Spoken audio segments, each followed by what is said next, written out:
community, to improve safety and delivery of city services, to create jobs and opportunities for our youth, and to revitalize our neighborhoods and the city of Cleveland.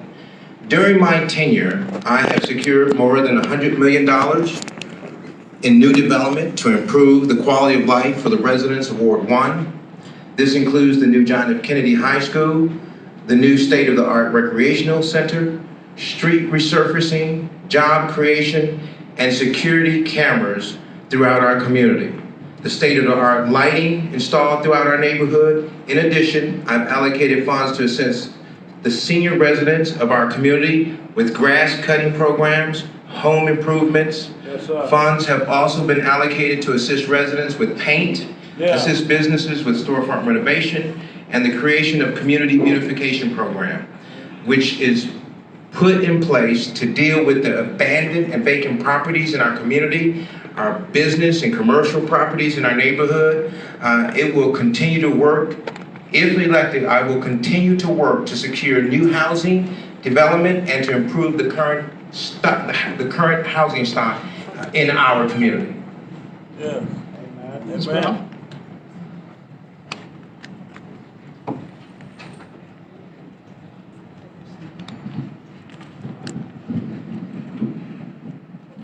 This morning was a very interesting morning.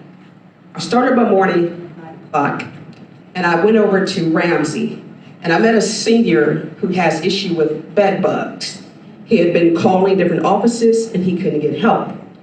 We called the city of Cleveland, the 664 number, and he has an appointment coming up on Friday. From there, I went over to the Kinsman and Milverton area, 142nd Street. You see, because there's a 78-year-old woman whose roof is falling apart. And because it's falling apart, the trees are there. And right now, her home is infested with raccoons and squirrels. And she has them inside her wall. She can't get help. You see, the part of Cleveland Ward 1 that we tend to forget is that Kinsman and Milverton area. And what I try to get people to understand as an activist for 30 years, with 30 years of proven experience and historical moments that I have helped create and be part of, I try to get people to understand that the very worst of Cleveland Ward 1 is only the best. The very worst is the best. So under Kimberly F. Brown, if I am elected, come September 14th, and if Cleveland Ward residents allow me to move forward to November 2nd, my goal for Cleveland Ward 1 is this: fairness, equity, and equality.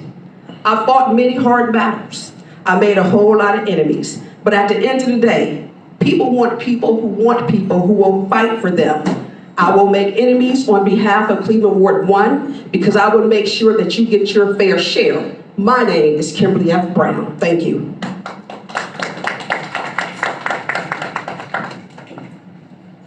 First and foremost, my name is Aylwin Bridges. You may call me Al this evening. I would like to thank the committee, Lee Road Baptist Church, and all of you for being here, my neighbors. That's what I call every resident in Ward 1, from the far east, west, north, and south. You're my neighbors. What can I do for you, or what am I going to do for you? First off, I'm going to give you integrity, honesty, and truth so that you can make better informed decisions to live within this ward. I've taken 3 oaths in my life, and I've upheld every one of them. I was a federal agent, a Navy officer, and an employee in the government. I know what commitment means. I took care of my mother for 6 years. I committed to her. I upheld a promise. So now we're going to get started with this evening's program. Going back, starting with the first question, how would you deal with the lead problem in Ward 1, and how would you enforce it? Well, you know that we have to update all our homes for one reason, because of the children. For the other reason is because lead is not a good thing to have in the house. because it's not up to date. We need to get these houses, this community into the 21st century. So therefore, I think that, you know, being able to find grants or to be able to do even fundraisers and some of the community dollars that are available would reinvest into those homes into a program. The cost shouldn't always be on the people. It ought to be some way to create. We have two different concepts here. We have a legislative concept, but we also have a community concept. The community pays its taxes, and it's up to us as a community as a whole to make sure that people are living safe and they're living healthy. And that's my proposal. As a member of Cleveland City Council, I was a co-sponsor of legislation aimed at preventing lead poisoning in the city of Cleveland by requiring mandatory lead-safe certificates for pre-1978 properties. And some of the stuff that we worked on as it relates to this legislation was the mandate to require all landlords and property owners to secure lead-safe certificates for their rental properties. In addition, criminal penalties is involved with this law for non-compliance. Provisions that establish and recommend several new entities. These entities were created for the purpose of being able to hold accountable the system and make sure that we are moving in a direction as a city to be lead safe free.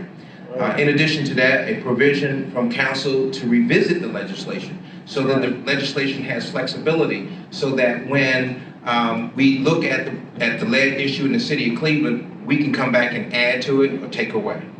A requirement also that property sellers provide buyers with a certificate that more or less discloses or includes the lead status of these properties.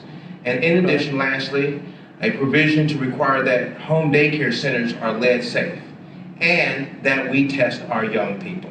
Yes. Now, the city of Cleveland just put this in place.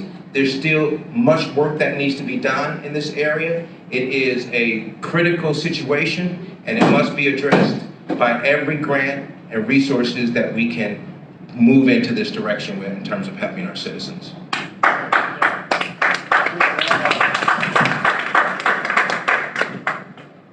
That was a great explanation by our council person. So let me add this. We know that lead is also in our water, and it is very essential that our water get tested as well. We also know that lead is part of the structure of our infrastructure. Of course, when we talk about our automobile plants that are right there on Miles, that is directly across the street from our new JFK and our rec center. And when that was built there, it was not well thought out because it really didn't make really good sense to put the school there when you have all the lead-based entities there that can possibly affect our children.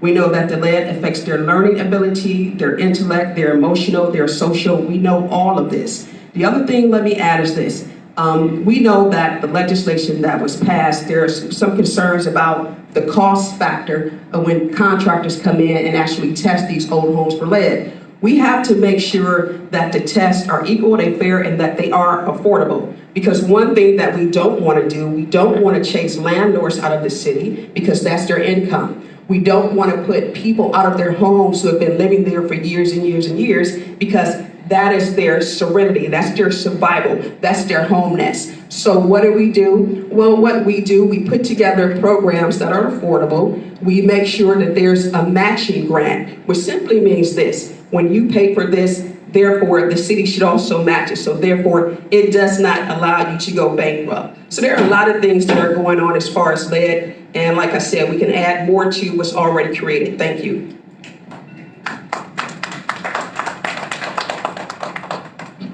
Let me go back approximately a year and a half, maybe two. I offered pro bono service to the city of Cleveland when Latoya Minor was the interim health director. And I provided them, or the city of Cleveland, with the flow sheet on how to address the lead program. I am familiar with it because as a former military officer, Navy officer, I served on Marine Corps and Navy bases, and part of my responsibility was to do lead inspections or environmental service inspections. So I know how to address the lead. One thing, and everybody sort of danced around it but didn't mention it, the city of Cleveland owns the resources that lead primarily affects. It's called the children. It's nothing but a simple stick. a prick in the finger. The CMSD could do. You provide a sheet. You take it home. Do you own or rent? Prick. The city can then bounce the database and housing to see if there are certificates of occupancy. I do agree with what some people did say. Every home in the city of Cleveland on the point of transfer and or sale should have a lead-free certificate that's going to the buyer. So that you know that either if you take your children, grandchildren, nieces, nephews, or even yourself in that home, some of the lead issues and or behavioral issues in the city of Cleveland might be attributed to increase in lead in our children, also in the academic achievement levels. Okay, we're going to start with you, Mr. Pratt. Okay, everyone's really touched on the second question in some regards to the lead issue. How would you build a better relationship between CMSD schools in Ward 1 for young people? And what types of programs would you consider starting that don't exist? Well, I hope that they learn history properly so that they can explain who they are and where they come from. Secondly, I think they need to learn people skills. We need to learn how to come together, speak well with each other, and be able to work together, which is something I don't see a lot in the community today. People need to learn how to communicate with each other. I think the sexiest thing in the world is a conversation, and you don't get a lot of that today. You got 5 different fractions of people in the community, and everybody have their own ideology, and yet we don't have a community that's completely functioning for the people. Can you repeat the question, please? How would you build a better relationship between CMSD schools in Ward 1 for young people, and what type of programs would you start that do not currently exist? Currently, I have a great relationship with Eric Gordon. So much so that I have his cell phone and his home phone. So whenever I have an issue, I can always reach out to him as the head of the head of CMSD. And in addition to that, I have a great relationship with staff and all of those who are involved. I was one of the first council members to come out and endorse their 10-year levy, and also work out in the field to make sure that that levy got passed, because the importance is to make sure that we have a future education for our young folks. Right. So we can never abandon our young people. The first priority of any government is to make sure that we thoroughly educate our young people. Right. And they are the future of our city. If we fail to do that, we're in trouble as a city. So working to endorse that levy and get that levy passed is certainly a feather in my hat, because of the simple fact that I love the institution of education, and I understand the importance of it. And so my goal, if reelected, is to develop a partnership with the various city-run utilities and departments in the city of Cleveland to build a bridge with CMSD so that we will have a hiring hall, so that young people can get jobs in the city, so that they can be able to have gainful employment. This is very important, and we need to establish that. I have advocated for that since I've been in council for the last 3.5 years.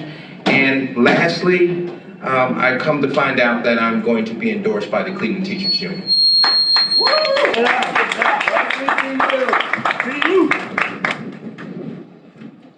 Thank you very much. The question was, what type of programs will we build? Am I correct? No, what type of programs that do not exist would you consider starting? Very good. Due to the fact that I am probably the only candidate that has literally walked the Cleveland Ward 1 community, not once, twice, but 3 times, I've run into a lot of young people. And it's very unfortunate or fortunate that a lot of young African American males have gravitated towards me. And during this time, and even those who are with me today, they were with me last night at an event, we have decided to start a youth mentoring political committee. And the reason being is because we are a bunch of old folk. I'm double nickels, not ashamed to say so. And because we don't know how to pass the baton, if Ward 1 is going to grow and to sustain and be successful and reclaim back to the old Ward 1, where everybody was happy to live in Cleveland Ward 1, including myself, we have to raise them up and teach them. So what I would do do, I am going to actually, build a program where are losing their homes, understanding that they can get involved in this program, in this process, this political process, understanding that there is a place for them. Yesterday, real quick, I was asked a very, very silly question. It wasn't an intelligent question. The question was, Ms. Brown, why do you keep running for a seat? Well, guess what? I'm a servant. I'm always going to serve. And serving is what we ought to do in order to build a better community tomorrow than what it is today. Thank you. This is really a complex question with a simple answer. You need health programs in the school. You need financial literacy programs in the school. And definitely you need a youth council across Cleveland, but more so specifically in Ward 1. One of the things that we didn't really have a lot of time for an introduction, I'm also a former academic. I held faculty appointments at the University of Maryland, Southern Illinois, and I lectured at Howard University, School of Public Health. I know how to reach young children. My last academic position, I served as the Associate Dean of Meharry Medical College, Finance and Administration, one of the biggest, baddest black HBCUs in this country. I know how to recruit children. I know how to talk to children. That's one thing that we have lost in this city. Our legacy is our youth. The one thing that we have to understand, and again, that most of us up here don't understand. Did you know there's a 66% illiteracy rate in the city of Cleveland? 66%. That's abominable. That's dismal. I'm glad that some people up here do have a rapport with Eric Gordon. 66%. That means the average child cannot read a bus schedule. That means the average company is not going to relocate to Cleveland because they cannot gain or grab entry-level workers. Before I ask the next question, we're going to ask all the candidates to please project into the mic because they need to hear you in the back. My next question, based on the fact that we've had 16 years of one mayor and we have a new administration coming, how would you see your working relationship with the city council as well as the new mayor of Cleveland? That wouldn't be a problem to me because I'm used to working with people all the time. I own a business, I have 7 children, and teach them how to work with people. The problem of anything in any city is when you can't relate with your constituents. And that's what I intend on doing. It's not hard for me to work with anybody to create things, to research, and also take orders or demands or suggestions. So it's not a big deal to go in there and work with the mayor or whoever the city council people are. But we got 2 fractions. We have a legislation and we have a community. And my dedication is to the community, although I will go there and work for the community at City Hall and do whatever I can to improve the city and its ventures. Everything they want to do, we need to come together and get it done.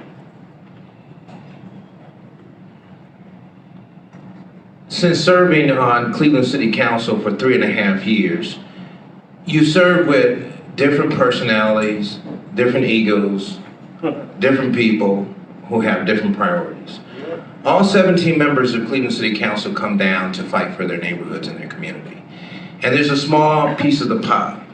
And the challenge is always, how do you stay on the same side, the same team, and working together?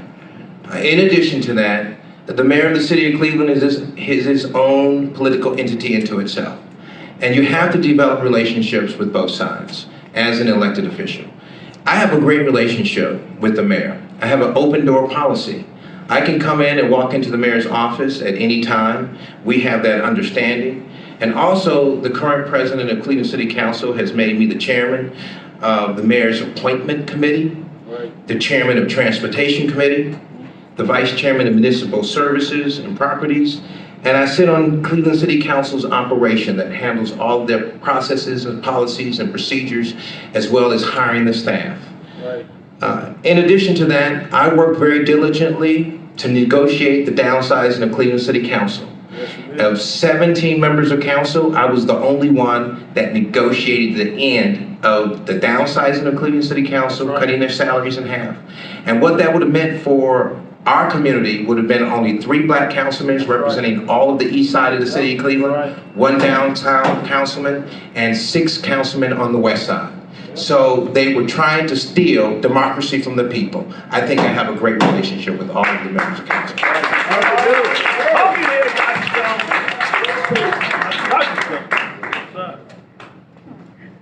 Very well. It doesn't really matter to me who becomes the next mayor for the city of Cleveland. What matters to me is the opportunities that are going to be driven down here in Cleveland Ward 1. So I'm going to repeat, Cleveland Ward 1 will always be first. Everybody else is second. Yes, we have to build relationships. As a former social worker and one of the first wraparound services worker in Cuyahoga County, I was a trailblazer during that time. And if you know anything about social work, you work with so many people, so many different personalities. And at the end of the day, it's your job to help. It's your job to help them come up with a treatment service plan, so therefore their life would be better. So the way I look at things is from a quarterly perspective. Whatever the needs of Cleveland Ward 1 is, then of course it's my job to negotiate that with whomever the next mayor will be. To me, it doesn't matter who the city council president will be. My job is to build that relationship. And I'm gonna make this very clear. I will fight for what's right, and I will denounce for whatever is wrong. At the end of the day, again, it's about bringing up Cleveland Ward 1, making sure that we have the quality of life first. It's not about politics. It's not about me helping other folks get into positions. It's not about me trying to be state rep or state senator or the mayor. It's about the residents of Cleveland Ward 1 and those relationships. Thank you.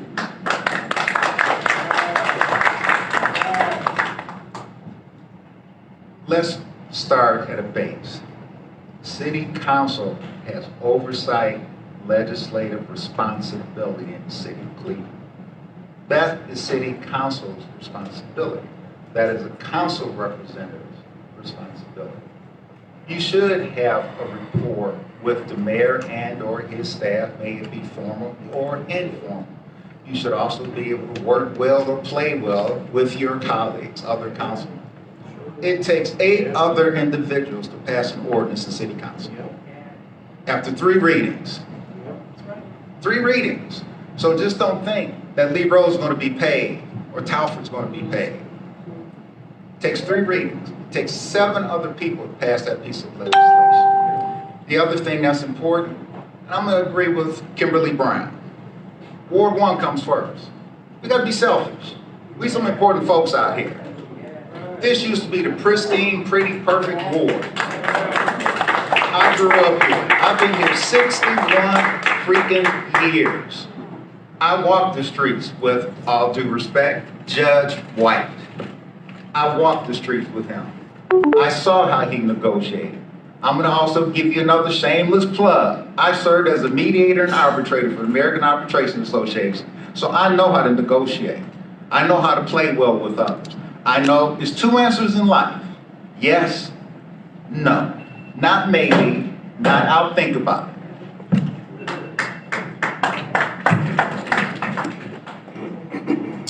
As we talk about money and opportunity, in what ways would you invest the community development block grant funds and the casino fund to build a better, stronger Ward 1?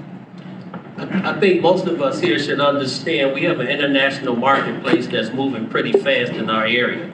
If they bring 10,000 immigrants into this area, 38% of them will definitely have a business of their own.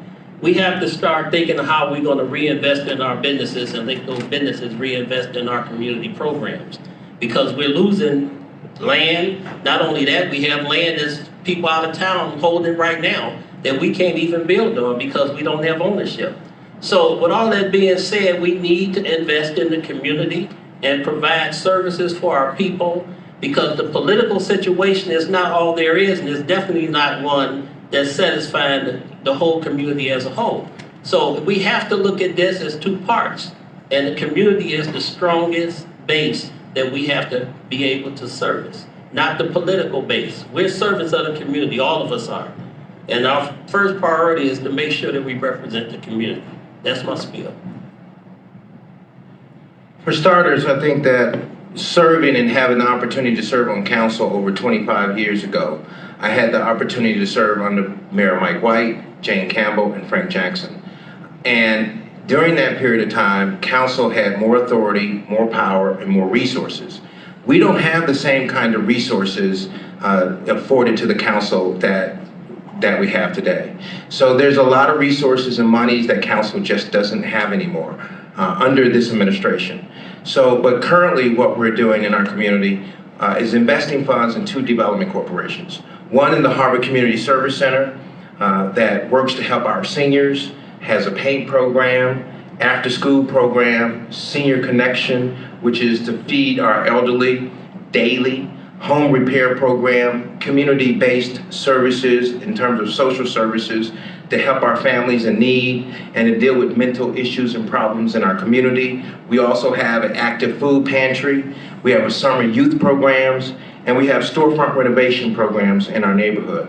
Currently, I also work with Famigos Foundation, and what we have is a senior small grant program that helps to repair our seniors' homes. We have an established a grass cutting program that serves over 100 senior citizens, cuts their grass twice a month. And we just created a beautification project to help us because the city of Cleveland's City Works program doesn't have enough employees and staff to do all the work that's needed to be done with vacant lots. So this program is helped and put in place to establish, to help beautify our community. Thank you.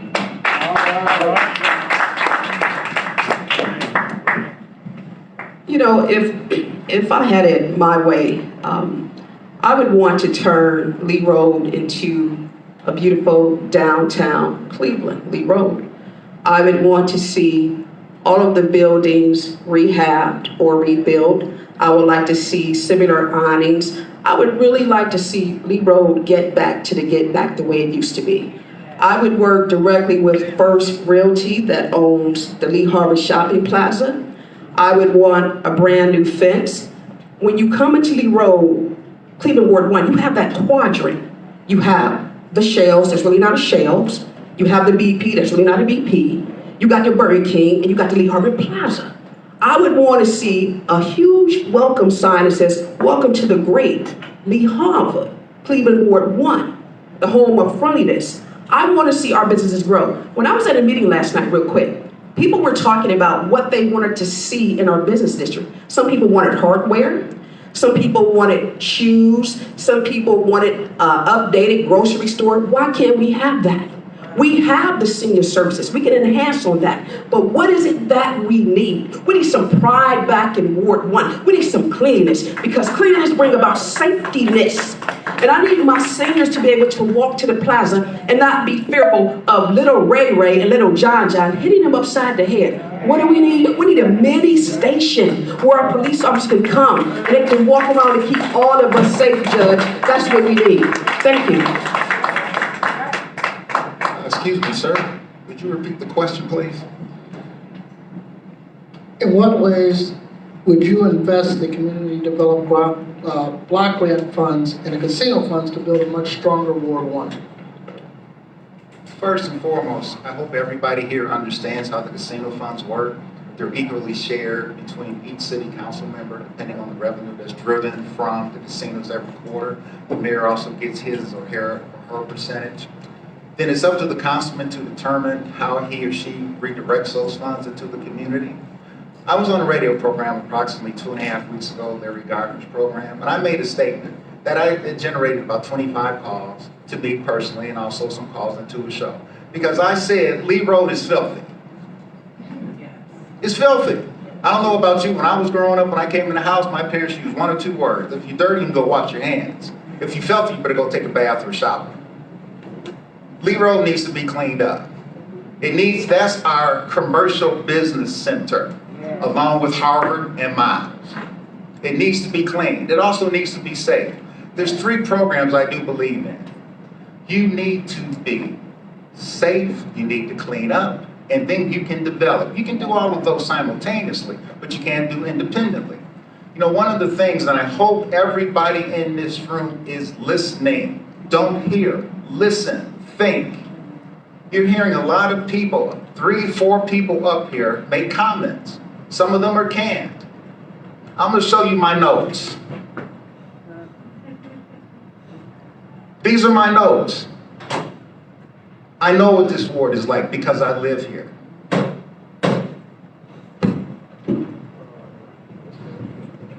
Our fourth question works sort of simultaneously with the second question. The city will receive $511 million through the Federal CARES Act.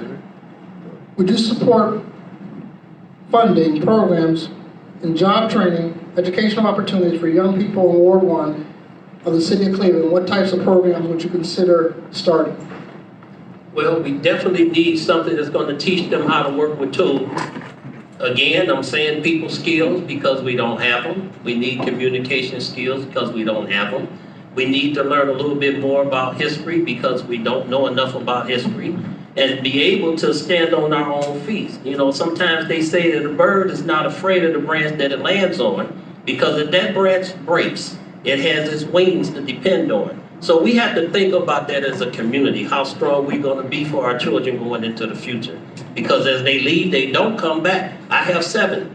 And I get one of my daughters now just moved here 2 years ago, and I'm glad to have her. I'm hoping my son don't leave and don't come back. So we have to create a community where they'll be hopefully happy to come back to.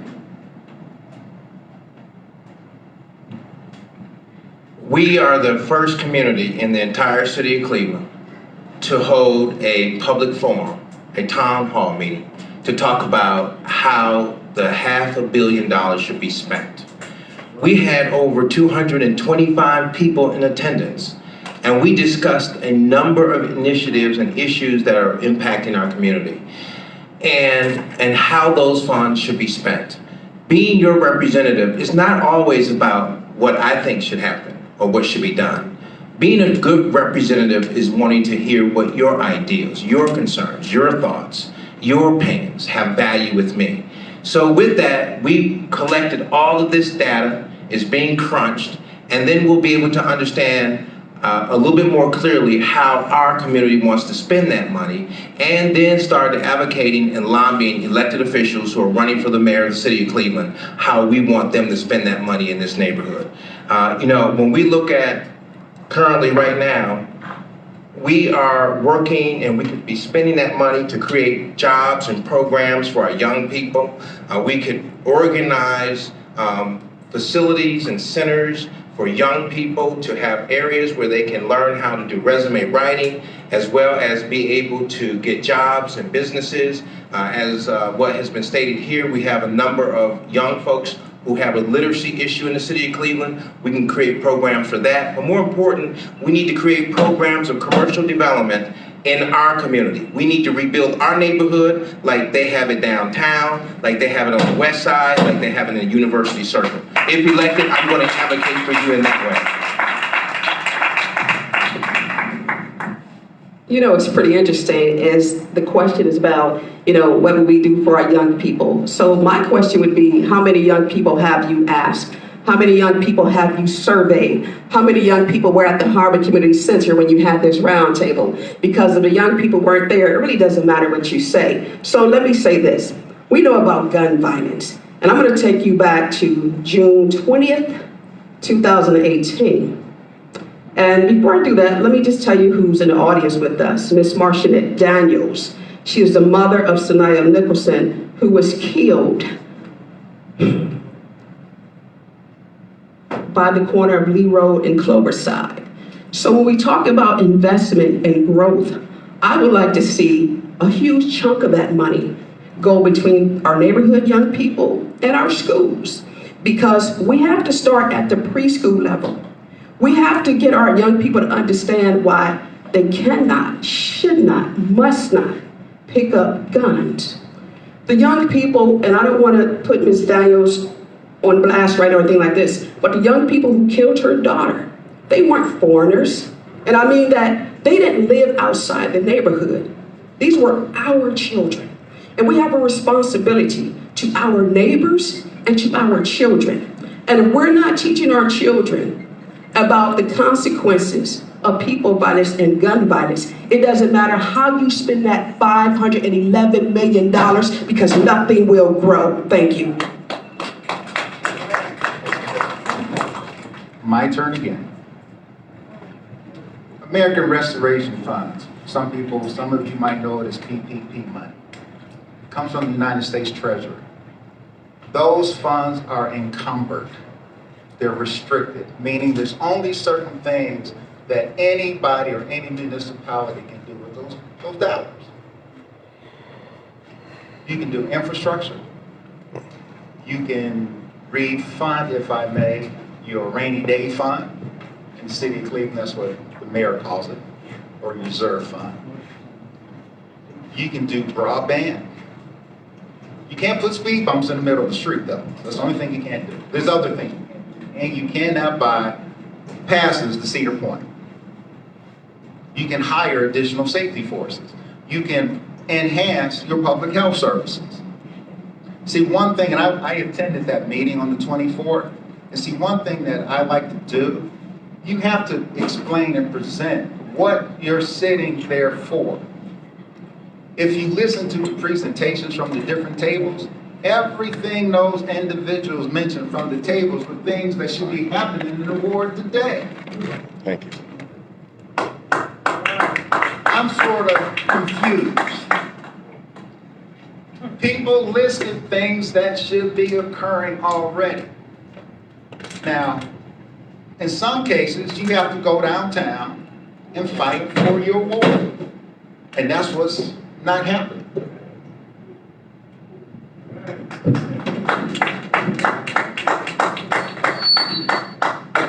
Okay, before we go on to the second set of questions out of the 10, I'll take this opportunity to remind folks about this upcoming election we have a week from today. Ms. Foster currently has absentee applications here. If anyone chooses to vote by mail and they need an application, I would encourage them, strongly encourage them, to fill them out tonight. They'll go down to the Board of Elections. You'll have your application by Thursday this week. I know we have these candidates here today, but we also have other things going on in the community that are just as important to Ward 4. Ward 1. Ward 1, I'm sorry, Ward 1. One. Whoop. So if anyone needs one, please put your hand up and Ms. Foster will be around to give you one.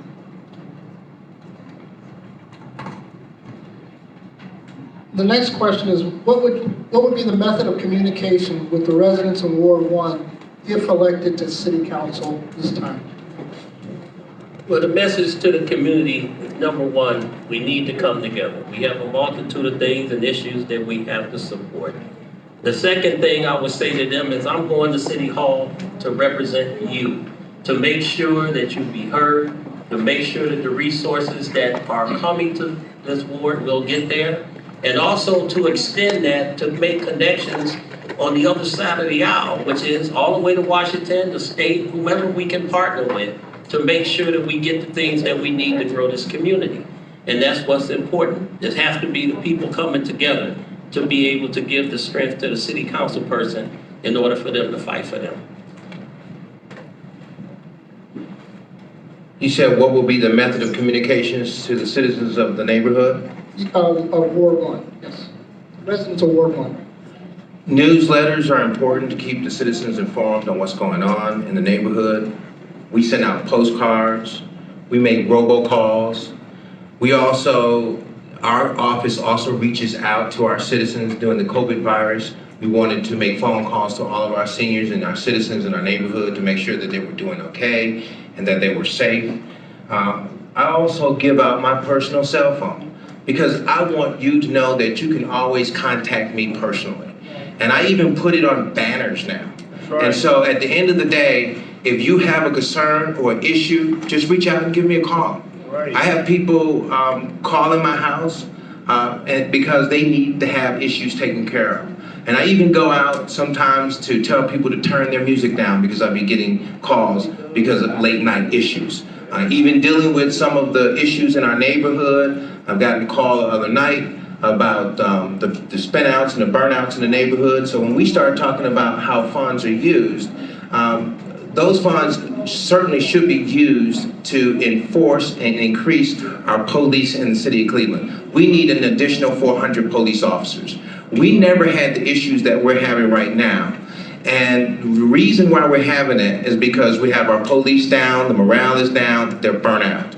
So we need to really start looking at ways and means to increase our police department. But at the end of the day, you have my personal cell phone. There's no other elected official that gives out their personal cell phone to their constituents. Thank you.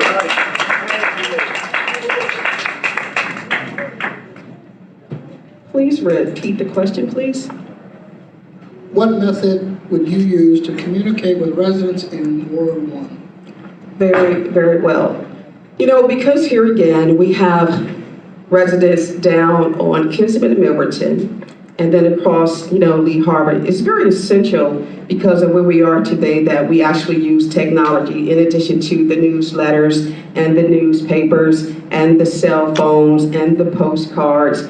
We got to get our people up to par for the course. Those who are on social media, they can catch information there. But here's what I want to add to our savvy young people. We are actually going to implement a podcast for Cleveland Ward 1, and we're going to build that podcast. So even after every single city council meeting, rather than you listen to like the whole hour or the hour and a half or 2 hours or whatever the case may be, we're going to break that down into layman's terms. So therefore, you know exactly what's going on. So you say, okay, well, Ms. Brown, you're going to have a podcast. How are we going to get to it? Well, we're actually going to do cross trainings in every single section of Cleveland Ward 1. So you'll know exactly how to get on the podcast and when to listen to the podcast. And the good thing about a podcast is this: you can listen anytime, anywhere, any place. So it really doesn't matter. So you're not strapped to saying, what's in my mailbox? If you're at home cooking, if you just want to turn it on, Miss Crosby, it's there. If you're on your way to church, Miss Johnson, it's there. It doesn't matter. We have to stay tech. We have to put together shared drives and shared files, and we have to be very transparent and very open with our communication. And this way, everybody's getting the same information at the same time, and nothing is being watered down. Thank you, Judge. Let's be respectful of the time, please. He's Baptist. What does that mean? I'm Baptist too. I'm going to add to something that... It's good to be a Baptist. No, I'm Baptist too. I'm going to add to something that Kim Brown said. The podcasts are a great idea. Technology is excellent because that gives you an opportunity to grab that message at any time. The one thing that everybody has sort of missed are the community meetings. This is a community meeting. It doesn't matter if there's 120 people in this room or 20 people. You also have to take advantage of block club meetings, street club meetings. Sometimes you just might have a stand-up on a corner. You might say, meet me in the front of Dave's or in the parking lot. We'll tape it off. The most important thing that you can do for anybody, especially if you're an elected official or in a position of authority, is to communicate to them. I don't know how many newsletters you received this past year. I don't know how many newsletters you received the year before. Can't count it. I didn't receive a robocall. So many I can't count. I get the postcards. A lot of seniors don't use Facebook. Sometimes you gotta go visit people. You have to. Being a servant means you go where you are needed. You don't bring people to you. You go where you're needed.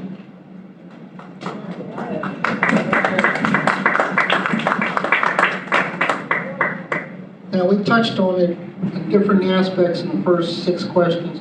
And it keeps coming up. What are your views on the consent decree? So we keep talking about violence in the community, issues that need to be dealt with. So what is your position and views on the consent decree? Just dealing with safety, sir?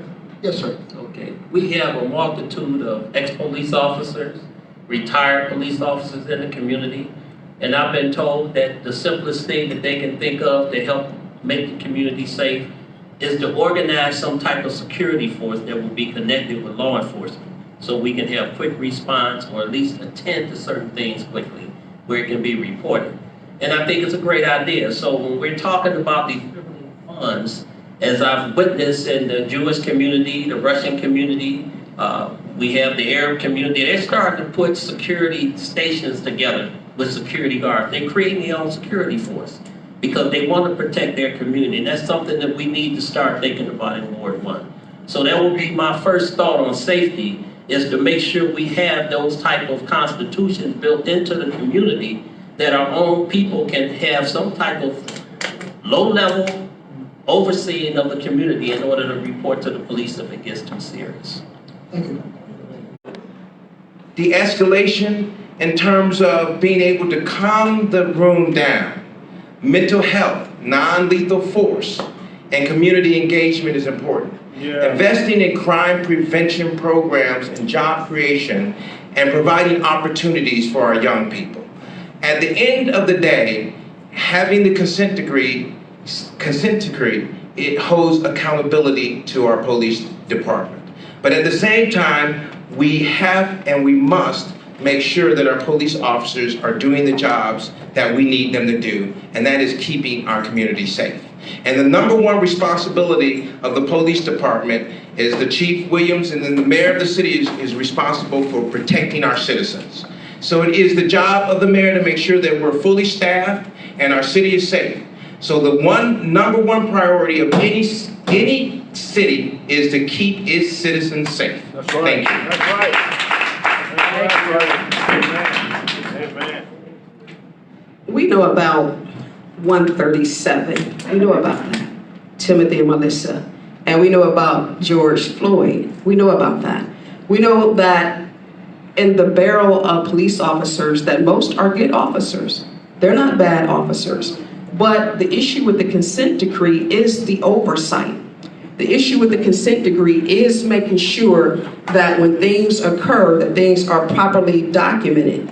And officers have the right and responsibility to fill out the necessary forms. So therefore, when they're under investigation, we can actually get a better understanding of what happened. We know about the riots. We know about the tear downs. So what do? Right now, we know that the buzzword is 400. Everybody's talking about 400 cops. And like I said yesterday, I will say today, it's not about the number of cops. It's about how you use the individuals. It's all about strategy. It's about strategy. Because at the end of the day, you can have 400 cops on one area of the city of Cleveland. But if the other areas are not being protected, the police job is to protect and serve. The mayor is responsible for protecting our civil rights. Now let's understand this, because here's where we get into the slippery slope, because people don't understand. There are civil rights and civil liberties. Civil rights, we're talking about legislation. We're talking about being able to advocate what we want. But when we talk about civil liberties, there's something called the United States of America Constitution. And we have to make sure that we are protected. So the consent decree, we got to make sure that our officers are trained and that they understand the Constitution, and that our citizens right here in this here Cleveland Ward 1 is treated fair and equitable. And that is my stand. Thank you. Excellent. Period. Do many of you or most of you in this room know this is the second consent decree that's been effected in Cleveland, Ohio? Absolutely. More. It's actually the third. Third. It's actually the third. Okay, thank you, the third. I stand corrected, the third. Does everybody understand what use of force means? Yeah. It just doesn't mean when an officer pulls his or her weapon, gun. It means if they take their taser out, if they use their nightstick, blackjack, or even swing their handcuffs or punch somebody. That's use of force. As everybody, I think, pointed out here, this was mandated by the Civil Division of the Department of Justice. This might not ever go away. There's certain benchmarks that the city of Cleveland, the safety forces, has to meet. And some of those are tough. It's not necessarily the number 400. It is how you deploy your resources. That's what's important. It might be 200. I'm gonna be silly, it could be 1,000. The one thing that somebody mentioned here, the mayor has a responsibility. Council also has a responsibility because the safety force is sitting in front of council with a budget. And if the budget says 6 police officers for the entire city of Cleveland, and every councilman says, yeah, I'm signing off on that one, that's their fault. We suffer because of the decision of council people.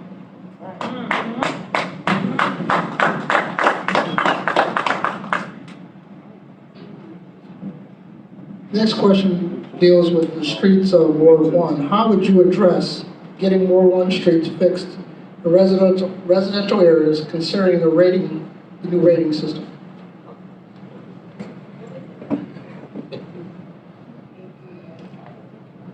Well, I'm sure we don't rate too high because we have a lot of issues with streets right now. But we do have money that's going to be allocated every year, from a legislative standpoint, from what I understand. And you can only do what you can do. And you can't play with that money. People can call you all day and tell you this street, that street is not being paved, but the budget is only going to tell you can do but so much. You can't make those promises. But there's other things that a community can do to be able to help each other out. We have to start thinking about that because in this day and time after Donald Trump, we still in trouble. We still got to pay an abundance of money back for the COVID or whatever the loans we've been getting for business or some of the loans money we've been getting from unemployment. We have to think about the future. We have to look at things ahead. And one of the things they tell you about history, for all the things that have happened, we have to look for those signs how we're going to repeat it. I was born in the 50s, but I lived through the 60s. I saw the first riot. I saw the first person get killed by a police officer at that time. And it said all the things that we see the signs coming all over again, and we still don't react to it. And that's so unfortunate. When I was elected in public office over 25 years ago, we had some of the best streets in all of the city of Cleveland. I worked very diligently to make sure that we had the package programs in place so that we could always take care of our community. At that time when I left our community, we had no F-grade streets. This didn't just happen all of a sudden. It took years of deterioration to bring us where we are right now. Yeah. Our community just didn't happen overnight, and now we have all these problems. It took years to get to where we are. So it's gonna take some time to fix those issues. But the way the program works in the city of Cleveland is an engineer puts out the contract, and the contractor goes out and surveys the roads. And he has his own systems of being able to do that. And then he ranks the neighborhood streets, grade A through F. F is 55 and below. Our neighborhood has, right now, is 3 to 4 neighborhoods that have real bad rankings. We're one of them. And I want to say that coming into Cleveland City Council, that was my first fight, improving our streets and our roads. That's right. And I advocated to make sure that we brought in $13 million to do that. Yeah. Before that, the entire city of Cleveland was only getting $4 million to do the entire side street program. Right. And I advocated to the president of Cleveland City Council and the mayor, if we're going to be a major world-class city, we need to put more money into our side street program. That's right. And I advocated for that $13 million increase, and I continue to advocate that there should be a $20 million increase. Get things done, Jojo. Get things done. Get things done, Jojo. Get things done. That was already legislated. That was already legislated. That was already legislated. First of all, Oh, okay. Sorry. All right, so I'm gonna go ahead and I'm going to go ahead and respond. Thank you, Judge. Please allow Ms. Brown. I'm going to elect you, yes, next judge. But listen, real talk. I've walked Cleveland Ward 1.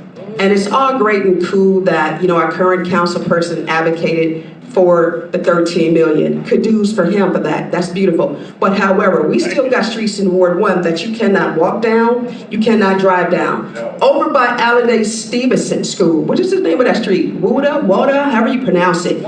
Woda, there you go, thank you for that. That street alone should be paid because it's right there by the school. So I don't know who the contractors are who's doing the assessment, but if I were city council person, I would ask that contractor to go back through Ward 1 and redo an assessment because we have streets, again, you cannot drive down. And also too, let me say this, we know it takes a minute to knit a sweater, that we do know. However, even when the guys come down and they begin to pave the potholes, there's a way you can do it. You don't just slap stuff down there and leave the debris all through the street. You're supposed to roll and make it smooth. See, if I was a council person, when it came down one and it wasn't right, you're coming back a second time. Because that's a conversation for me and the mayor. Now, I done tore my tailpipe. I have a brand new car at home with only 300 miles. And I'm a little afraid to drive it because of the conditions in Cleveland Ward 1. So here again, it's cool that 13 million rolled, but here again, there are other things that can happen while we're waiting for the other streets to be repaired. And let me not go into the issue with the opportunity corridor, because we even knew before that was built. They said, how much money would it cost to actually repair every single street? And they said $300 million. But what we did, we decided to put this little slither in rather than take care of the citizens in Cleveland, Ohio, and especially Cleveland Ward 1. And every council person, wait, every council person sat at the table and nobody said anything. My name is Kimberly F. Brown. Thank you. I would ask to really, take the opportunity to respect, everyone's time and answer the questions, okay? Yes. Yeah, please. Long Lee Road in front of McDonald's, look at that street. Terrible. Yes, sir. It don't take 3 years to fix that, player. There's Respect, man. for the engineer, there's an assessment criteria that's established by the city. Why don't you fix the street then, since you want to talk And that's what something? they utilize to determine how they're going to repair or if they're going to repair a street. One of the things I think most of us need to understand is each street in the city of Cleveland is given a life cycle. If Walden was paved yesterday, it's not going to be repaved next month or next year. It starts again in a new life cycle. That life cycle could be 5 or 7 years, depending on what type of materials you use.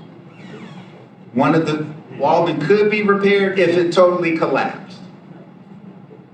They do, it's called coal patching, as Ms. Brown pointed out.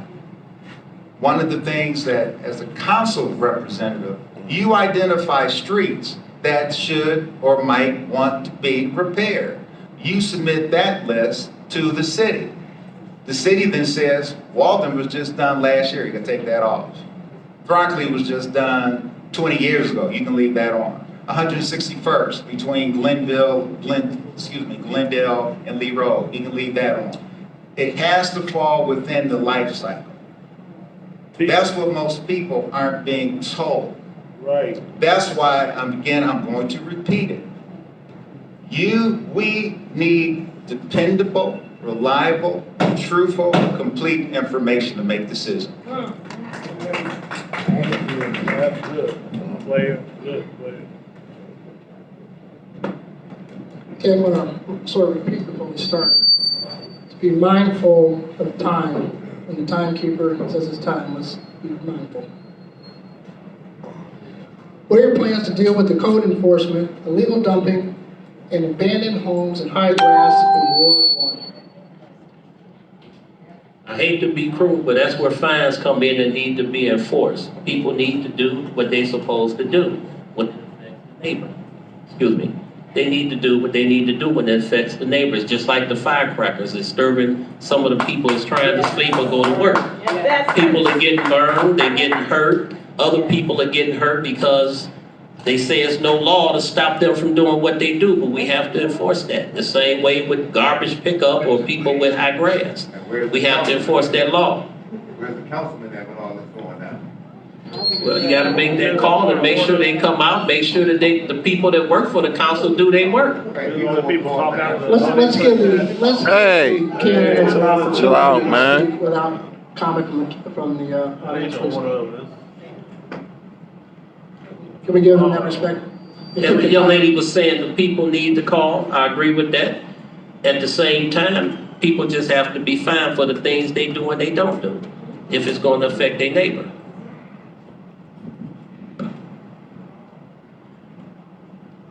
Sometimes we get confused with who has what job and who's responsible for doing what. Cleveland City Council is legislators and advocates.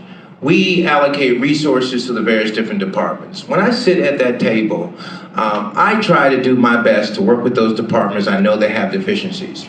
But the issue is the mayor of the city of Cleveland. If he decides to make code enforcement a priority, then code enforcement will be a priority. And that means he will hire the necessary staff to be able to cover our entire territories. Right now, we don't have sufficient staff. That's the reason why the houses throughout the city of Cleveland continue to deteriorate. We don't have the staff that's in place because it is not a priority. In the city of Cleveland right now, currently, we have 4 health inspectors. 4 health inspectors. So when there is grass that needs to be dealt with, they have to deal with over 250,000 properties. 4 people will never be able to get that done. Right. This is the priority, the job of the mayor to make sure that the housing stock is strong in the city of Cleveland. And I can't do it because all I have to spend as an elected official is a small amount of money that has federal guidelines that tell you how to spend those resources. So at the end of the day, we have worked with the Harvard Community Service Center to bring on 2 code enforcement people. Right. And then those code enforcement people work with the city departments to make sure that we're putting those houses in. And that's what we do here in Ward 1. But I want to make clear who you elect as the next mayor is going to be really important, and code enforcement should be on top of the list.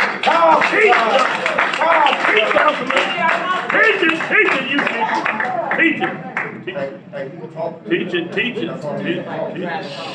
Can we ask the individuals? Come on. My man. Come on. Chill out, man. Come on. Talking to you. We are not. Relax. Hey, relax.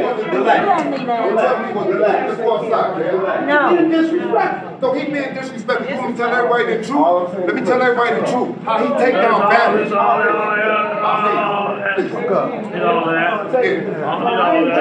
Let's tell how he go. Let's tell that. Are you a registered voter? If not, be quiet. If you're not a registered voter, calm down. If you're not a registered voter, calm down.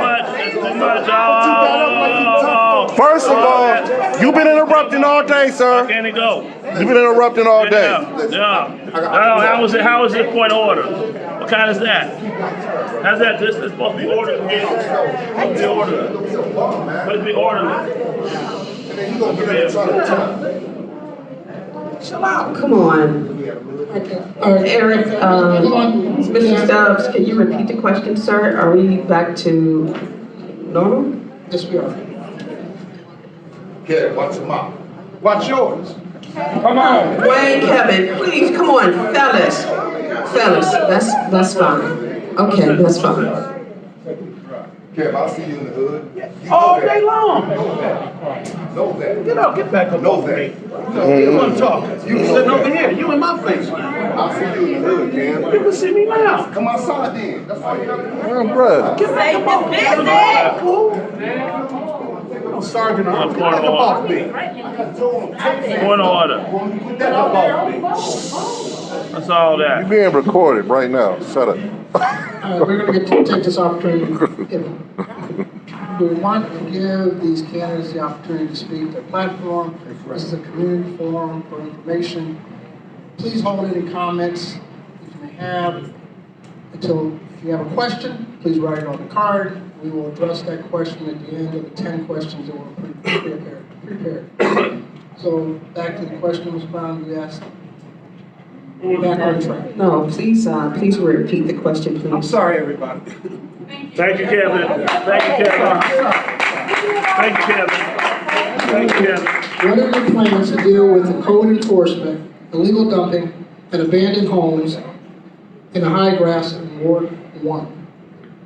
You know, I will have to agree with the current council person regarding who we elect as the new mayor. And we have to make sure that this is part of the mayor's agenda. So as I explained to a lot of people who are asking who should we vote for, my thing is very simple. Ask them for their strategic plan. Let's stop going on with buzzwords and about endorsements, because endorsements don't mean a hill of beans. At the end of the day, that's just simply saying that they support you, but it's not telling us what's going to be a top priority. Now let's talk about the filth and everything that's going on in Cleveland Ward 1. Now it is true to form that some people are dumping in our community, but I believe that there should be some legislation passed, some very harsh and critical legislation. And I'm talking about fines. I'm talking about high fines. And I'm not talking about putting anybody on a payment plan, because I sort of feel like this. When you dump those tires in our community, and if there's some legislation that says that every tire that you dump, you have to spend $200 and pay that fine, I don't want to hear that he doesn't have money or she doesn't have money. You put the trash out there, you're going to be fined. At some particular time, Cleveland Ward 1 has to be tough with people, because at the end of the day, if they don't understand that there's penalties for their behavior, they will continue to do as such. When we talk about the grass, there's already ordinance on the books. All we have to do is enforce them. Now, what we're going to do in the event that I'm blessed to be the next council person, we're actually developing a program called Leave No Lawn, Leave No Lot Behind. And basically, here's a snippet of it. I guess I can't give a snippet, sorry. Thank you. Dumping, We got it. code enforcement is difficult across the city. One of the things that I think that's very important as a council member, if code enforcement is that important, when you sit at that table, as they call it, as current councilmen call it, and the mayor's budget comes before you, either you increase it or you decrease it. I followed city council over the last 8 years. Every budget that was submitted by Frank Jackson was approved without any changes. So apparently, city council representatives felt everything was adequate. Obviously it's not. We have to stop using COVID as an excuse. Eventually COVID will disappear. One thing that's important for us as neighbors, you have to be willing to pick the phone up. Is everybody familiar with the 311 number?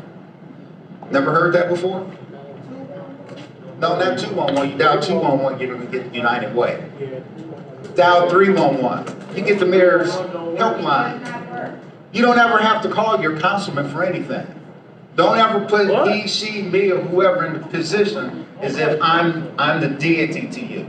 You can take care of things yourself.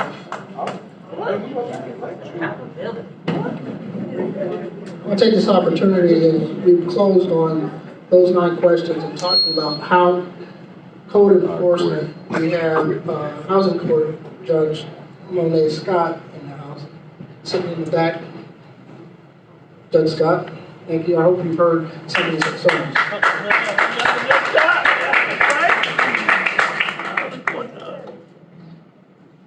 What are your plans to change or address traffic enforcement, which is a citywide issue going on, but particularly on Ward 1 on Lee Road and Harvard? Yeah, we hear about the speeding and the bikes running up and down the street and people being violated. Some people I've seen run over the curb because these little cars or buggies are curving around them or what have you. I get up pretty early in the morning, sometimes at 1 o'clock going to work, sometimes at 6 o'clock in the morning. And during that time, I see a various amount of people, mostly the elderly, trying to get out of the way from these people riding up and down the street on Lee Road as well as Harvard. I don't know why there's no police officers there or people there to kind of help out with law enforcement to stop them from what they're doing, but they're telling us that there's no law. So as a city council rep, my thing is to make sure we come hard on that, because you're causing a lot of people to make unnecessary accidents on their cars. When you look at the problems that we're having, again, this is another issue of a mayoral piece. It is not a total issue of council as a council person. The mayor has the responsibility of keeping all of our citizens safe in the city of Cleveland. He has a responsibility to make sure that we're staffed at the level we need to be staffed to keep you safe. Even at 1,600 police officers, that is not enough, it's not adequate to keep our community safe. We need to go back to the time when we had over 2,000 police officers in the city of Cleveland. Crime is on an epic level. And the problem and the reason why that you have these speed ratios going up and down every single street in the city of Cleveland and in our community is because we have a policy that was implemented. That policy says that a Cleveland police officer cannot pursue these people on these little four-wheelers and bicycles. They can't pursue a car if it runs away from them. And if they pursue it, they have to get permissions from 2 to 3 levels. So by the time they get permission, that car is gone. And some of the police officers who are out there right now, they feel that their hands are tied because they can't pursue these situations. In the 4th district, we have 2 traffic enforcement cars that cover over 6 wards. In order to adequately have and set the tone that you can't do this in our community, we need to have 2 police cars for every single ward around the clock. We have that, we'll stop this problem in its tracks and we'll be like Shaker. We'll draw the line and sign that you can't do this in our neighborhood. That's right, that's right. Draw the line, draw the line. So let's say this. We know about the ATVs, we know about the motorcycles taking over our street. But let me take you into the Lee Harvard Plaza, where at 2 o'clock and 3 o'clock in the afternoon, we have drag racing. You see, I've met with Commander Combs about that situation. So I'm going to take you to this buzzword called 400 police officers, and it goes back to strategy. In the event that they're lucky enough to recruit 400 or 200 or 100, it's about where these officers will be placed. And even if you didn't have that, you have traffic controllers that can actually monitor the people who actually even go through a simply stop sign. And I'll say this, if they do it on a random basis, then people will get the message that on this particular street, then therefore they will not speed. And you don't do it at the same time. You have to be very, very, very flexible and when you decide to monitor something. But even real quick, in the Lee Harvard Plaza, they have what you call security enforcement. So when these individuals actually see people drag racing inside the plaza, holding people hostage, nobody does anything. They don't even call the police. So my recommendation to the commander and First Realty is that, at least in the plaza, is it possible that we can put speed bumps there? And the reason being is because if there's a speed bump and you're speeding, what's going to happen is that you'll tear up your car. Now, my critics were saying on the phone is this, well, Ms. Brown, it's going to tear up their car. Listen, let me tell you something. I'd rather for you to tear up your car than for you to kill Ms. Jones. Right? Speed bumps. Thank you. Girl, oh. Yeah, you're good. My goodness. The 4th district is the largest district in the city of Cleveland. It encompasses approximately 17 square miles. In a conversation with the command in the 4th district, there are 2 traffic vehicles, 2 traffic enforcement vehicles covering 17 square miles. They can set up on Harvard in front of the school, let's say right now, that means somebody's speeding up and down Kinsman. Yep. They can set up on Kinsman, that means somebody's speeding up and down Bartlett. We can go on and on. Yes, there probably is a need for additional officers. The issue with the Lee Harvard Plaza, the donuts, the drifting, or whatever you want to call it, I sent the commander the video of what happened that day. Send him the video. Also send him the license plates of the so-called pit truck. They actually have a good pit, they have a pit crew that shows up there, if you didn't know that. Yeah, they have a pit crew. See, one of the things that, I gave you one number, 311, write this number down, 911. We have to start calling. That's how you get additional resources. If we don't call, we don't get. What's the expression? Closed mouths don't get fed. We have to start calling. So remember these 2 numbers, 311 and 911.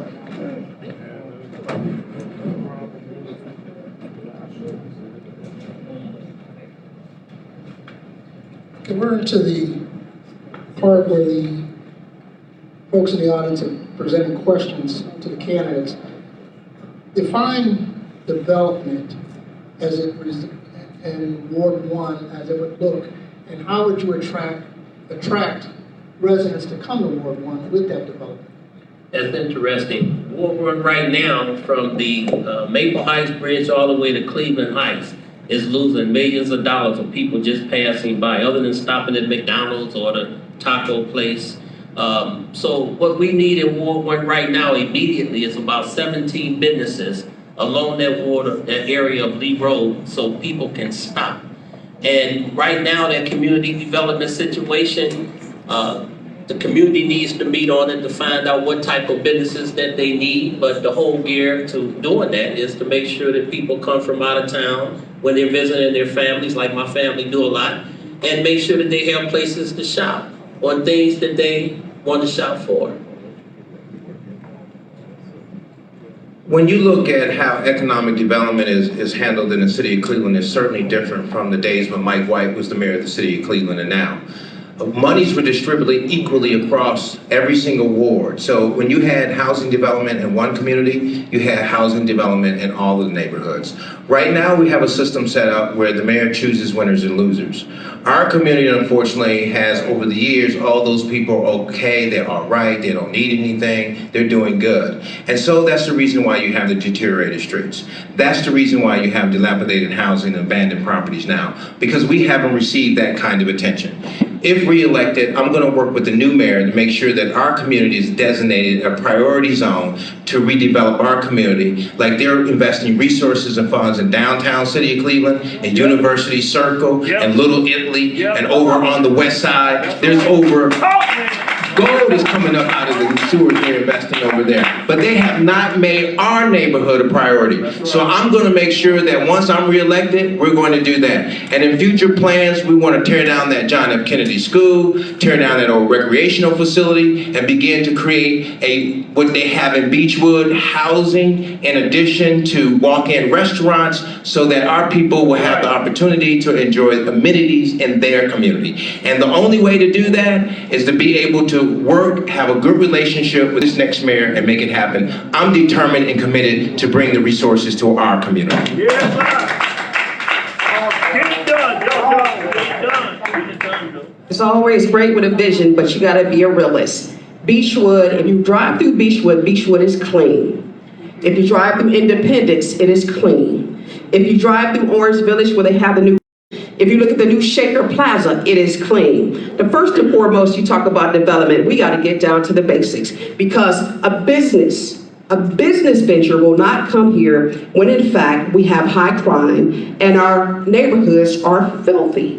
Now you tell me who's going to invest in that. So development starts from the beginning, Mr. Stubbs. It calls for cleanliness. It calls for that code enforcement, and it's no nonsense. So we have to clean it up first, then we have to baby walks to get people invested into our community. And just like they have like in Ward 5 is the only community to have the box spot and they have the radio station. It is because it is clean. It's because Tim had a vision to make things happen, because he understood that in order for that to come, you had to literally clean up the corners. So what's first under Kimberly and Brown? My job is this, is to make sure it's clean. And I don't need the city to do that, because we have enough residents in this area who are still concerned about the cleanliness, because a lot of people, and the people may not realize this, they want a very clean and safe neighborhood. When we make it clean and it's safe, then we can look at the big box stores. But right now, it has to be clean. Thank you. If you remember, let's say about 45 minutes ago, I said has to be clean, has to be safe, and then you develop. And you can do those things simultaneously. One of the things that's missing in any discussion, especially this one, development has not been defined. Nobody, I'm not trying to be insulting. Nobody knows what that means here. It's going to mean different things to different people, obviously. This is what I used to teach at the University of Maryland. I know how to do business development. I brought business development to Meharry Medical College. It's a process. I'm looking at my notes now, it's right. That creates growth and progress. It's positive. It's positive change, or the addition of physical and better facilities. That's something new. Development defined simply is from the ground up. Remember those old cameras you take pictures with? Take them to the drugstore? You got them developed so you can see the picture. Repaving Lee Road in Harvard is not development. Building something is development. Bringing a business to your community is development. Adding an addition to your house is development. Putting a new garage up is development. When you talk about being a city council representative, the most important resource is you. The next most valuable resource is your property. When you bring in gas stations and bars, that devalues your property. I'm taking the opportunity to look at some of the questions, trying to connect questions so we're not duplicating information. Ward 1 has been a transient community for a little bit. They've talked about the Ward 1 of yesterday and the Ward 1 of today. Now, part of that is because it's an aged community. What will you do to create a collaborative so that young folks will come to Ward 1, raise their children as their parents do? You know, that's interesting because there's a lot of young folks that want to come here now. However, when they go to Brooklyn or go to somewhere in the area of Rain, and they see things starting to happen because they have people of interest, and some of the people take part, even if they had drug problems at one time, they come back to their community and help out. I think the problem with Ward 1, as I said before, is how the community comes together, how they communicate, what they can agree on. And somewhere we done lost that communication. There's a lot of separation here. There's a lot of opinions, but none of them come together to hopefully get a community to agree with each other. Can you repeat that question? What do you foresee your position to bring Ward 1, to bring it back to the days of yesterday? Meaning you're going to bring young people here who are going to come to Ward 1, raise their families, buy houses, and stay here for the long haul, because you've had a transition. That's why the housing stock is in the condition it's in now. In the last 15 years, as you look at our community and the dynamics of our neighborhood, it is not the same neighborhood it was 15 years ago. And one of those reasons is because our ward is considered a high investment ward. And every day or every other day, I get a text message wanting to buy my home.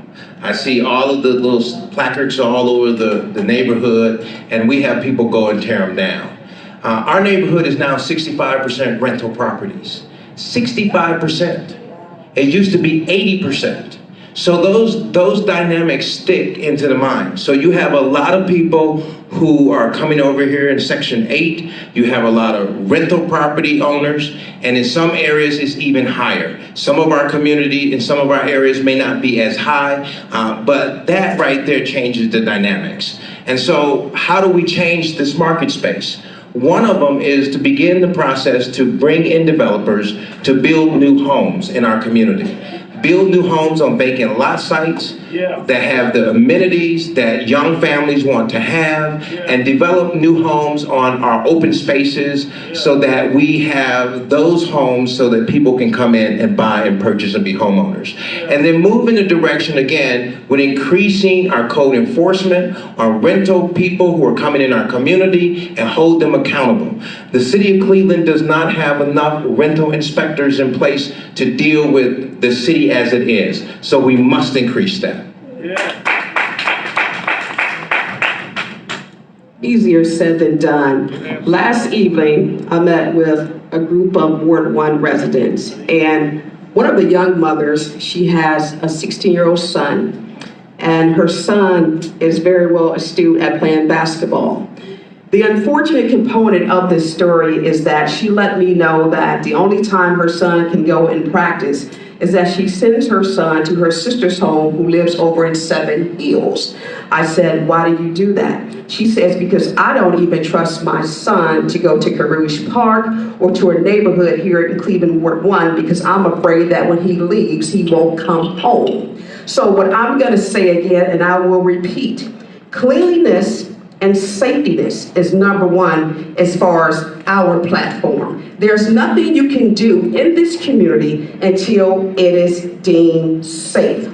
a business will not come. And this is evident by what's going on at Taco Bell. Somebody ran into the fence there. We know about the story a couple of years ago where they actually beat up the security guard, a Cleveland police officer, inside of Taco Bell. We can look at Burger King right now. Look at the fence structure there. Look at the Lee Harbor Plaza. You mean to tell me somebody's going to come in, run here, and talk about investing in Cleveland Ward 1? I hate to tell you this.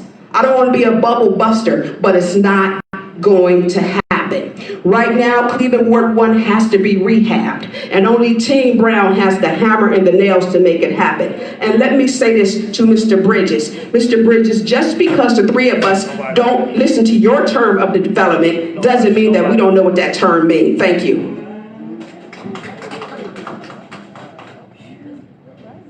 From the perspective of how do you bring young people back to Ward 1? First off, Ward 1 is a bedroom community.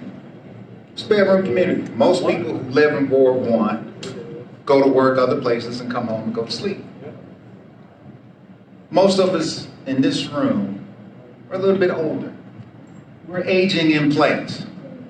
To age in place and to bring young people back means either somebody has to sell their home or somebody has to pass away. If we're going to stay here and pass away in our homes, as I said earlier, that my mother wanted, then we have to invest in ourselves and our property. The city can give Sherwin-Williams $35 million to move across the street, but they can't give me $35 to repaint a garage. I want tax abatement for keeping my property nice. But the city gives tax abatement to just about anybody here. Why can't we get a tax break or funds from the city to maintain our property? So let's just say 8 years from today, I decide to move. My property values should be up here. Our property values in this ward have been stagnant because most people, or some, cannot afford to maintain their property.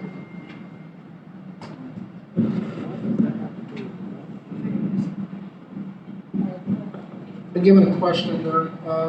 What are your plans for the Gracemont lot and the JFK lot once torn down? Well, we know right now a lot of those lots that are available are either owned by someone that don't live in this city. We have houses, and right now we have real estate agents that have money in the bank that is coming from people all the way from Florida that are buying the properties and the land, and hopefully at one time should have been an issue that the public or the community should have known about. Because there's a lot of investment, if it do happen in this ward, it won't be by us. And eventually, as we grow into the community, being a consumer and not an owner, and that's coming up real fast, we need to be alert about these things. So when you're talking about looking at certain things and what we think as a council person or a city council individual, we need to do a lot of work to get those properties back, going through the land bank and seeing what their particular advantage is over ours or ours over theirs, and that's going to be a fight. When you look at how communities are rebuilt, there takes time to do that.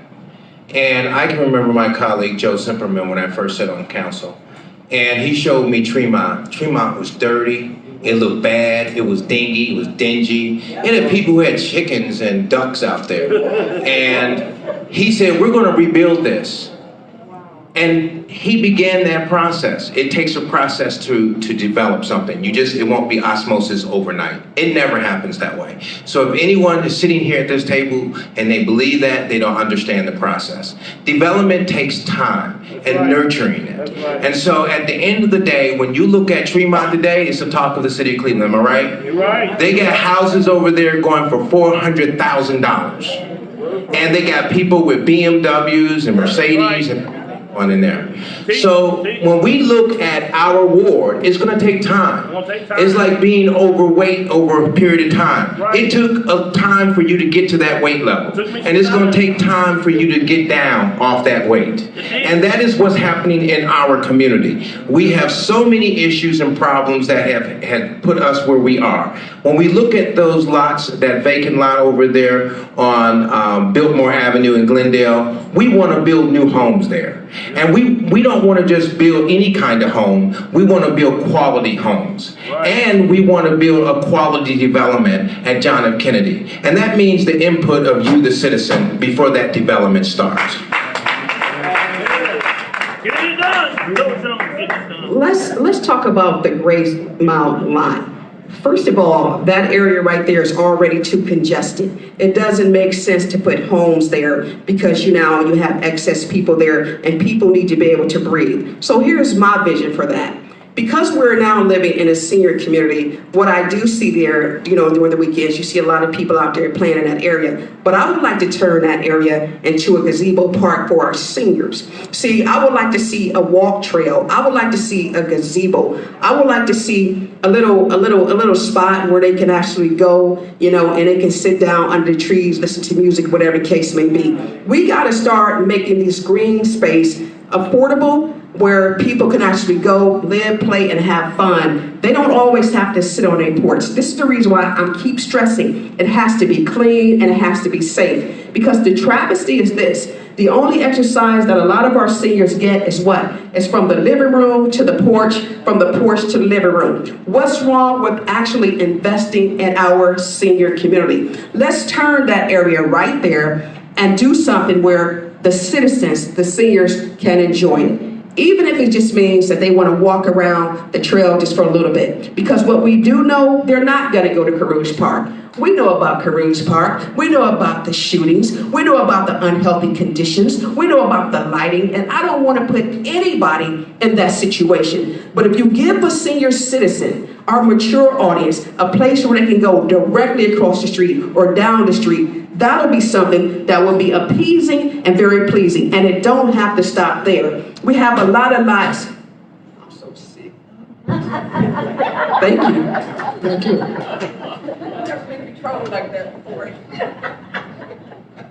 Let's do Kennedy first. If Kennedy is raised, it would be an ideal area for a commercial business park where you can have attorneys' offices, accountants' offices, or whatever. Anything, and I'm not trying to exclude or be offensive, anything but hairdressers and barbers and bars. Professional park. We could also put an incubation center back there. You could also, at that time, all the offices or buildings will look the same. All the signage would be nice and pretty. You'd have parking, you put up the security lights, and et cetera, et cetera. The old Grace Mountain lot. That would make a nice green space. Just not for seniors, but for everybody. Yeah. The other point, when you do a green space, and again, being realistic, as Kim said, you're going to have safety issues. Now, as neighbors, we have to police each other. We have to be sure we're safe. You have to be sure your neighbors or your mothers and aunts and whoever is safe. That also means, again, going forward, you have to have a robust police department, more so the 4th District. And if issues do occur in that new green space, don't dial 311, dial 911. See, we have to become, instead of saying, I know, we have to start doing. We have to be involved. I'm not encouraging anybody in this room to chase anybody in a car or on foot. You are not a police officer.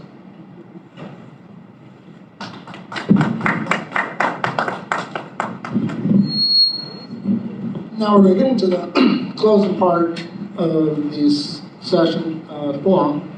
Now you have a 2-minute opportunity for your close. We've answered all the questions from the audience, so everyone will have 2 minutes to answer a closing statement of why they should be the council person in Ward 1. I'm not a politician, but my 2 masters give me the ability to be able to do business development as well as to put social programs up. that can help to teach our people to respect and also to appreciate our community. One thing, my wife and I, when we sent our son to college for a year, we traveled. We went to different cities, we found out some of the things that they were doing. We went to Virginia and found out they had a $3 billion endowment program with 12 private schools. They're spitting out quality of children like nothing before. We went to Maryland. In Maryland, they're preserving land so that they can build businesses there. The whole community gets involved. We're sitting on the political piece, which is okay because we need that piece to be able to do things we need to do. But we also need community representation. And that's going to take orientating the community to stick together, listen to one another, and to find out where the money's going to come from. It don't necessarily have to come from the government. My wife and I ran a nonprofit for almost 15 years. And we know we can go all around the country. And I was trained by Senator Voinovich on how to do that. So there's money everywhere. We just have to get off our behinds and start doing things and bringing the community together. That's the only way we're going to save ourselves.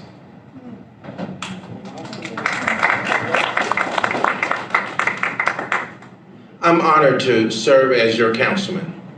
If re-elected, I remain committed to improving delivery of city services, increase police visibility, improve safety, expand access to services available for our senior residents, work to create programs and recreational activities for our youth, secure state and county funds to revitalize our neighborhood, work with our businesses to keep our community economically strong, and create housing development to attract families. In the 3.5 years that I have represented you, I have brought in over $100 million of new development to our neighborhood.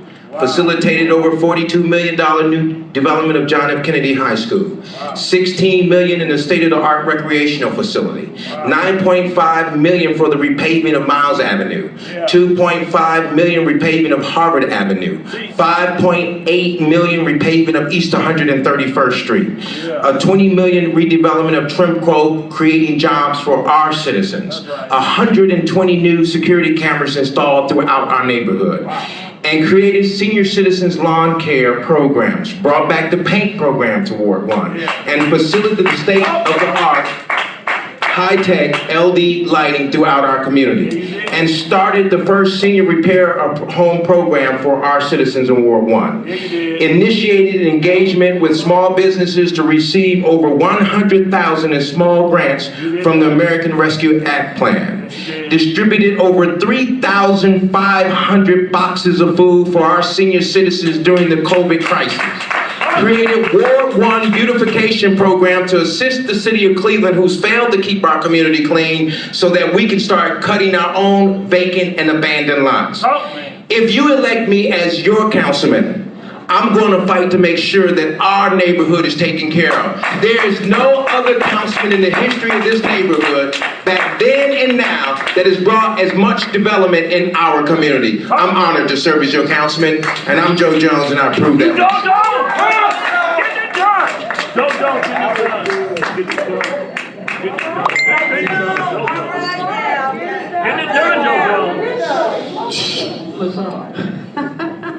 Education matters and trust is everything. Trust is everything and education certainly matters. Assessment, analysis, proven experience, and historical record. I have 30 years of proven experience, 30 years of making results. It is because of me that independent contractors have a right to sue in federal court under Title VII of the Civil Rights Act, simply because I was bold enough and fearless enough to challenge one of the largest corporations in this here United States of America. You see, I tell you that because I did that without being a council person. You see, I tell you that because I understood the rights of every single contractor who wants to serve. You see, I tell you that simply because your rights, your civil liberties has to be protected. You know, we are in a community where it is not safe. It doesn't matter about the amount of money. It ain't about the dollar signs. Anytime that I can go back and have a flashback about what happened in 2018. You see, because that did not keep my little Sanaya Nicholson alive. You see, it doesn't matter about the development if our community is not clean and safe. Kimberly F. Brown has made history in this here United States of America.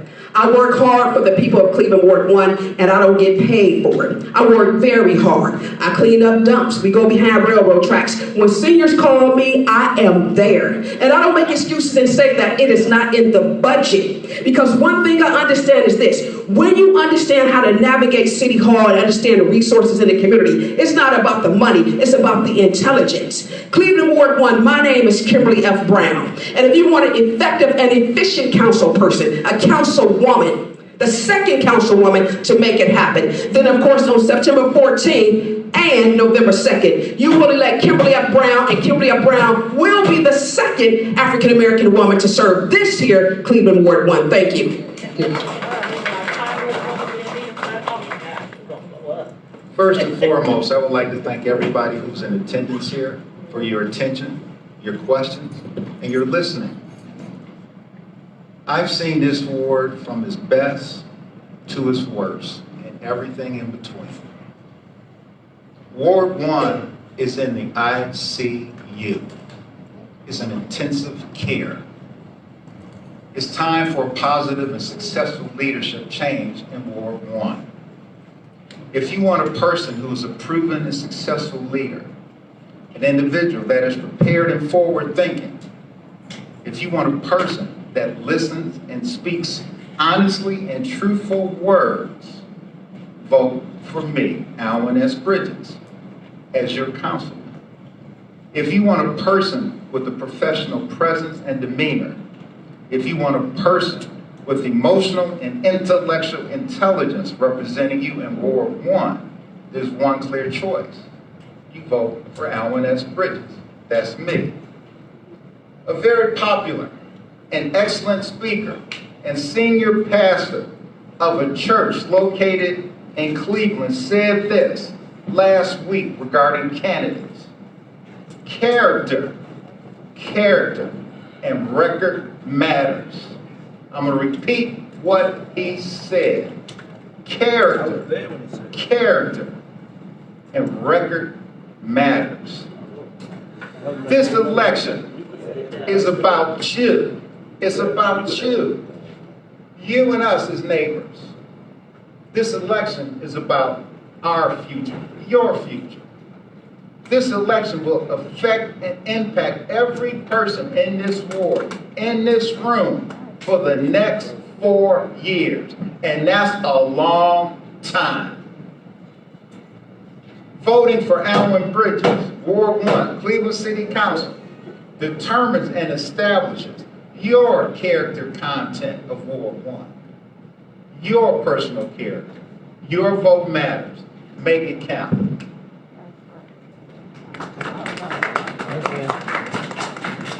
I want to once again take this opportunity to thank Pastor Quincy, I believe Rural Baptist Church, William E. Saunders Life Center staff for the opportunity to present it this evening.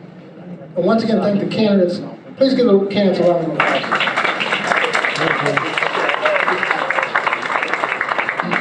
I also want to mention some important dates. Registration